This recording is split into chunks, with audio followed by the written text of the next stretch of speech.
and welcome to Data Velocity Business Bites. I'm Melissa Minchala, CEO here at Data Velocity. Last time we discussed the 3 threats that are the stuff of nightmares. Threats that are well designed and very profitable for hacking organizations. This time I want to focus on threats that are so common, users have more or less acclimated to them, making them prevalent threats. The first is likely the most common of all, adware. Adware is software that displays those advertising banners or pop-ups on your computer when using an application. Adware can be benign, such as the case for those found in mobile apps, as they are what fund the development of the apps that we use for free. They become a problem when the adware hijacks your web browser in order to display more ads, gathers your data on web browsing without your consent and sends it to others via the internet, is designed to be difficult to uninstall. Adware will have significant effect on your computer's performance, noticeably slowing it down. You will also notice that your internet connection is slower as well, as the adware will be constantly pulling down ads. This is one of the most common threats we find on unprotected systems, bar none. Unfortunately, it's so common that we don't get a call until it has become so unbearable that the computer is at a near standstill for performance. Users have come to accept hardware and plug-in toolbars as the norm, allowing these to proliferate freely. A good antivirus software will keep these at bay. The next threat, likely in your wake right now, is data leakage. Data leakage is the unauthorized exposure of information. So what does that look like? It means that sensitive information like identities of the workforce, clientele, or any proprietary information has been shared in some form. A user may post and share the information without fully understanding the consequences and risks of doing so. There are a number of ways to prevent data leakage, which include encryption, access control, written policies, and of course, training. Lastly, the threat you may be housing and feeding every day, the zombie. A zombie is an infected computer that is remotely controlled by a hacker. If you have a system on your network that no one has used in a while, maybe because it was just so slow and probably infected, yet it's still plugged in and connected, it could be a zombie. Once a hacker has control of the computer remotely via the internet and made it into a zombie, it can be used to send spam, launch denial of service attacks, and infect other systems. Best and quickest way to deter the zombies without involving a barbed wire bat, just unplug it and disconnect it from the network. No juice, no zombie. Coming up next, we'll be joined by our Data Velocity CIO and VCIO to our Data Velocity clients, Adam Warshaw.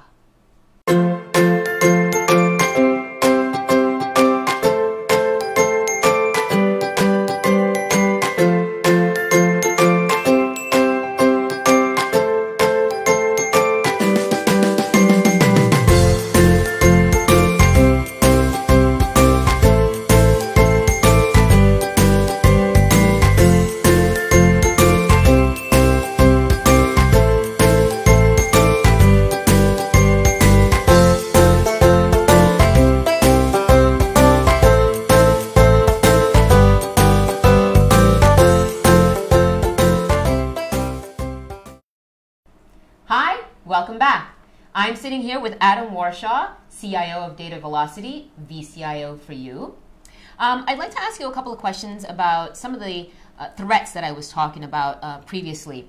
Which of these threats do you think are the most dangerous and why? Well, I don't know that I can say that only one of them is a problem. They all have long-term complications that can impact the business. With adware, you're worried about the fact that they could bring a Trojan in, which would then compromise your system, much like the zombie would. Mm-hmm. And with that, you have to worry about them collecting data and information that then they would be able to sell off or use you for a payload system where they actually infect you. There's a lot of money to be made on the market for being able to sell these things off. The data compromising aspect is also a big concern. Much like people taking the credit card information where they can try and build up a false identity and actually get economic gain from it. Right, right. All right, so now how important do you feel training is to the protection against these threats? Oh, absolutely. You have to do the training. And that's something where people are always learning and they know they should go get their annual physical, let the expert doctor tell them what's going on.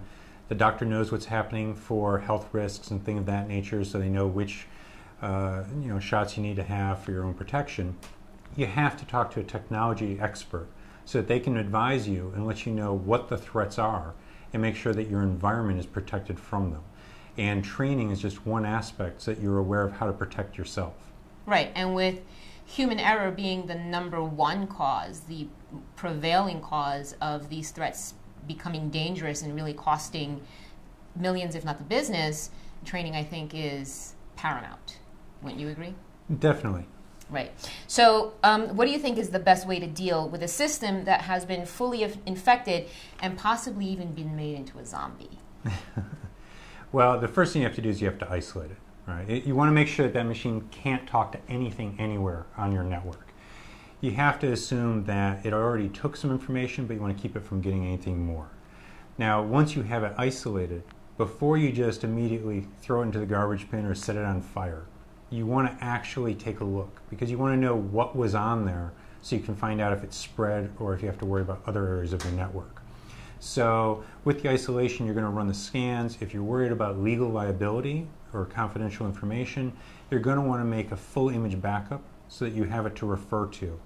And that's because the zombie will start to sense you and can start reacting and get defensive and do more damage. That sounds creepy. Absolutely. Now, while you're doing the zombie investigation and you determine how bad it is, you also want to immediately have it where the rest of the machines on the network, you're validating that they have current protection, so everything's running, there's no lagging for the protection definitions, they've all checked in, and you want to kick off full sweeps so that you can find out that everything else is clean.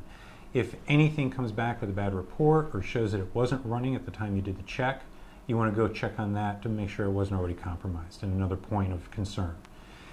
Finally, if the zombie finds that it has something that is minor, you can try to repair it in place. But if it's more substantial, you're going to want to rebuild it from scratch. Make sure that it's fully wiped out and clean. Right. It sounds like a lot, but it's actually critical. And these are actually systems that you need to have documented and put in place so that if and when it does happen, you know exactly what to do and you're not put into panic mode and you're not kind of, flying by the seat of your pants. Yep. Right. All right. Well, we'd like to hear from you. Let us know. Have you ever experienced any or all of these? How did you handle them? Which threats have vexed you the most? What did you do about it? Is there a threat that you just can't seem to rid yourself of? Tweet us at Data Velocity or me at Minchala. We can't wait to hear what you have to say. Thanks for joining us today. Remember, if you have any questions on this topic, send them to info@datavelocity.com and we'll answer them for you right here. Enjoy the rest of your day. See you next time.